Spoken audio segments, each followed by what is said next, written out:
बिस्मिल्लाहिर्रहमानिर्रहीम। अस्सलाम वालेकुम एवरीवन। उम्मीद है कि आप सब खैरियत से होंगे। आज की वीडियो का टॉपिक है एक्टिव लर्निंग। आज की इस वीडियो में मैंने डिस्कस करना है कि एक्टिव लर्निंग क्या होती है, इसकी कौन सी स्ट्रेटजीज़ हैं, आप इनको कैसे फॉलो करके ज़्यादा लर्निंग कर सकते हैं, या फिर अगर आप टीचर हैं तो किस तरीके से आप अपनी क्लासरूम के अंदर इनको अप्लाई करके स्टूडेंट को ज़्यादा लर्निंग करा सकते हैं। इवन कि अगर आप ऑनलाइन क्लास लेते हैं जूम के ऊपर, तब भी ये स्ट्रेटजी समझना और ये वीडियो का समझना आप लोगों के लिए बहुत ज़्यादा ज़रूरी है। इसको मैं आपको चार्ट की मदद से समझाने की कोशिश करती हूँ। लर्निंग दो तरह की होती है, यानी कि आप खुद भी और कोई स्टूडेंट भी दो तरह से लर्निंग करता है। एक पैसिव तरीके से करता है और एक वो एक्टिव तरीके से करता है। पैसिव तरीका बेसिकली वो तरीका होता है जिसमें स्टूडेंट अकेला होता है और वो अपनी मर्जी की लर्निंग करता है। इसके अंदर आप एग्जाम्पल ले सकते हैं कि जो चीज़ आप रीड करते हैं वो 10% आप लर्न करते हैं। अगर आप कोई भी चीज़ रीड कर रहे हैं, न्यूज़पेपर, नॉवल, तो उसके अंदर से 10% आप हर वक्त लर्न कर रहे होते हैं जब आप उसको रीड कर रहे होते हैं। और अगर यही कोई चीज़ आपको सुना दे तो आप 20% उसी सेम चीज़ की लर्निंग करते हैं। कमाल की बात यही है कि अगर आप खुद एक किताब को, एक टॉपिक को रीड कर रहे हैं तो आप 10% उसको समझ सकते हैं, लेकिन यही अगर आपका टीचर या आपका दोस्त या कोई और बंदा आपको समझा रहा है तो आप 20% लर्निंग करते हैं। और अगर फ़र्ज़ करें आप रीड कर रहे हैं और उसको देख भी रहे हैं तो आप 30% लर्निंग करते हैं। और इसी तरह अगर आप उसको ऊंचा ऊंचा बोल के पढ़ रहे हैं तो आप हेयरिंग भी साथ कर रहे होते हैं।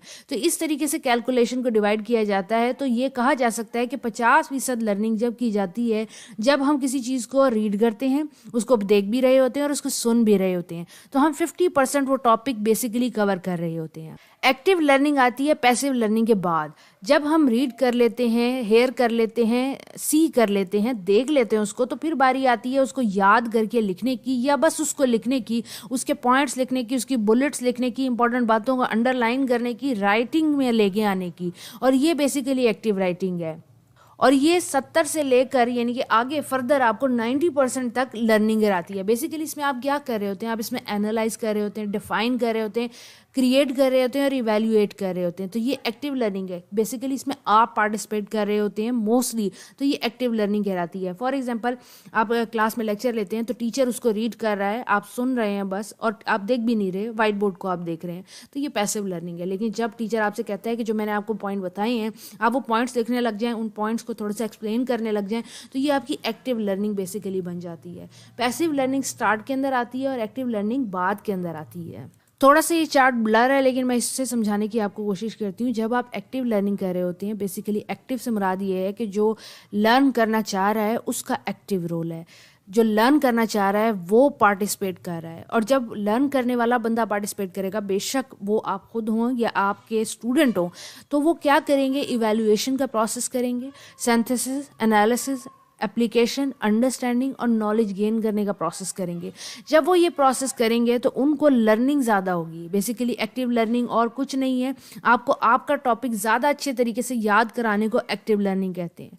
एक्टिव लर्निंग बेसिकली स्टूडेंट को एंगेज करता है कि वो अपनी लर्निंग एक्टिविटीज़ को बेहतर करे, जैसे कि रीडिंग, राइटिंग, डिस्कशन और प्रॉब्लम सॉल्विंग।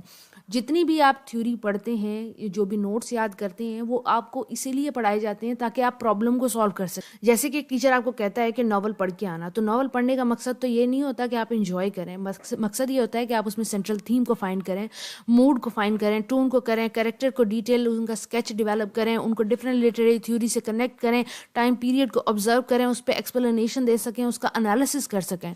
तो बेसिकली टीचर क्या चाहता है, आप उसको एनालाइज कर सकें या उसको सिंथेसाइज यानी कि समरी बना सकें। उसकी बहुत बड़ी बुक है, उसकी 2 सफ़ों की समरी बनाएं, सिंथेसिस करें उसको, और फिर इवैल्यूएशन क्लास के अंदर वो कोशिश करें कि अपने आप को इवैल्यूएट करें।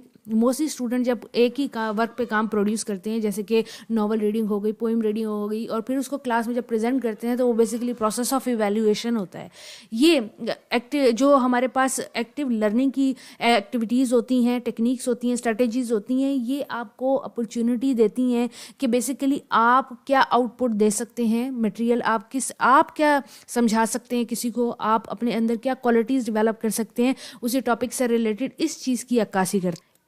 एक्टिव लर्निंग मेथड को अप्लाई करके, स्ट्रेटजीज को अप्लाई करके, टेक्निक को अप्लाई करके बेसिकली हम स्टूडेंट के स्किल्स को बेहतर कर रहे होते हैं। स्टूडेंट को प्रॉब्लम सॉल्विंग सिखा रहे होते हैं, बता रहे होते हैं कि वो कम्प्लेक्स क्वेश्चंस को किस तरीके से स्ट्रगल करके सॉल्व कर सकता है, वो किस तरीके से डिसीजन ले सकता है और वो पर्पस ऑफ सोल्यूशन को कैसे समझ सकता है, उसको अपनी राइटिंग में कैसे लेके आ सकता है, उसको डिस्कशन में, स्पीच में कैसे लेके आ सकता है। और उसी टाइम पीरियड के अंदर जो टीचर है वो अपना फीडबैक भी देता है, इंस्ट्रक्टर फीडबैक भी देता है स्टूडेंट को, जिससे वो पता लगता है कि वो आया सही सोच रहा था या गलत सोच रहा था, उसको किन चीज़ों को बेहतर करने की ज़रूरत है।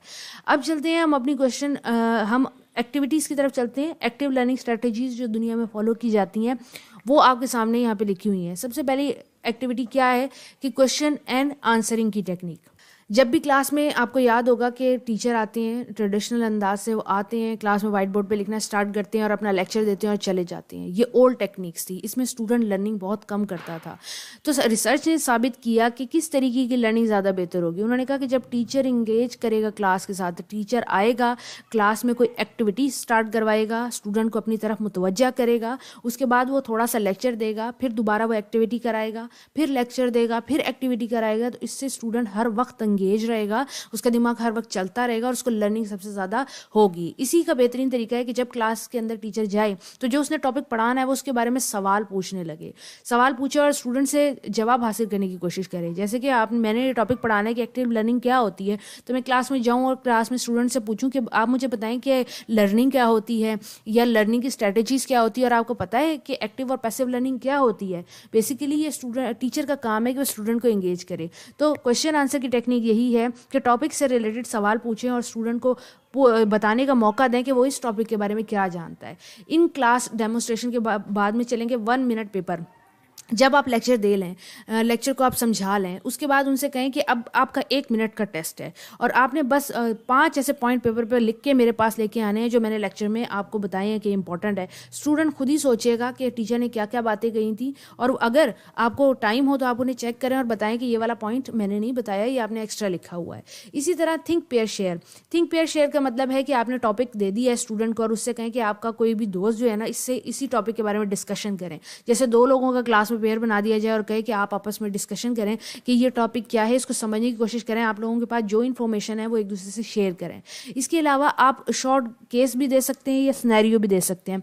मोस्टली टीचर आके बच्चों को कोई भी केस दे सकता है, कोई भी सिनेरियो दे सकता है, यानी कि कोई भी फर्दर स्टडी दे सकता है कि मैंने ये पैराग्राफ लिख दिया, आप इसको रीड करें और इसके बाद आप इसमें से सवाल बना लें 5, या आप इसके 5 जवाब दे दें।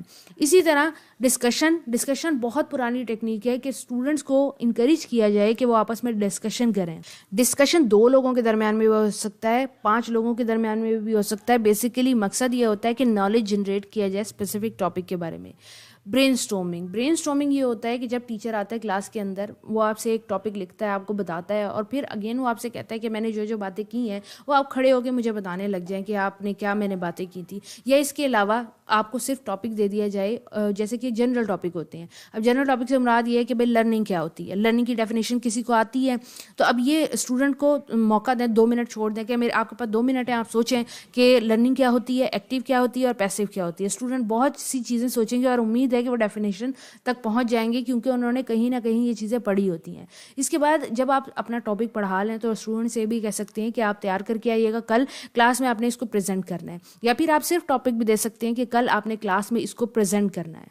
यही बातें जो मैंने आपको समझाई हैं वो यहाँ पे लिखी हुई ही भी हैं। आप देख सकते हैं कि थिंक पेयर शेयर जो है वो बेसिकली 2 लोगों को आपस में कम्युनिकेट करने का और जो उनका टॉपिक है वो कम्युनिकेट करने का मौका देता है। इसमें एक स्टूडेंट दूसरे स्टूडेंट से बात करता है, सवाल करता है, जवाब लेता है और वो आपस में एक दूसरे को प्रिपेयर कर रहे होते हैं कि उनका टॉपिक है क्या। इसी तरह इसको 1 मिनट पेपर को मडीएस्ट पॉइंट पेपर भी कहते हैं। बेसिकली इसके अंदर रफ और रॉ आइडियाज़ लिखे जाते हैं 1 से 2 मिनट के अंदर, जो आपने पढ़े होते हैं या जो पढ़ने वाले होते हैं। इसी तरह प्री इंस्ट्रक्टर भी होता है। बहुत सारे स्टूडेंट्स ऐसे होते हैं जिनको टॉपिक समझ नहीं आ रहा होता, टीचर लाख समझा रहा होता है, उनको समझ नहीं आ रहा होता, तो टीचर ये कर सकता है कि किसी और उनके दोस्त से कहे कि आप इसको समझा दें, इस बात को, मेरी बात इसको समझ नहीं आ रही। तो दोस्तों की अक्सर बातें समझ आ जाती हैं, अक्सर टीचर की चीज़ समझ नहीं आ रही होती। तो जो फ्रेंड्स होते हैं जब वो एक दूसरे में कम्युनिकेट करते हैं उसी टॉपिक को, सेम टॉपिक को क्लासरूम में बैठ के करें, टीचर के सामने बैठ के करें, तो आपको वो चीज़ समझ आ जाती है। और ये बातें हर क्लासेस के लिए वैलिड होती हैं। ये आप क्लास 1 से लेकर क्लास क्लास 10 से लेकर यूनिवर्सिटी तक जा सकते हैं, सेम एक्टिविटीज़ को दोहरा सकते हैं। एक्टिव लर्निंग का मकसद सिर्फ यही होता है कि बोरिंग लेक्चर को साइड पे रखा जा सके, जो कि ट्रेडिशनल लेक्चर्स होते हैं जो हमारे प्रोफेसर्स हमें देते हैं, जिनमें कोई एक्टिविटी नहीं होती, क्योंकि उनकी लर्निंग की जो परसेंटेज है वो बहुत ज़्यादा कम है, जैसे कि मैंने आपको रिसर्च के अकॉर्डिंग बताई भी है, अभी आपको ग्राफ भी दिखाया है। तो कोशिश करें कि एक्टिव लर्निंग को परस्यू करें, इससे आप बहुत अच्छे तरीके से लर्न कर सकते हैं। Thank you for watching. अगर कोई भी सवाल है आपका तो वो आप पूछ सकते हैं। Take care of yourself for the next video. अल्लाह हाफिज़।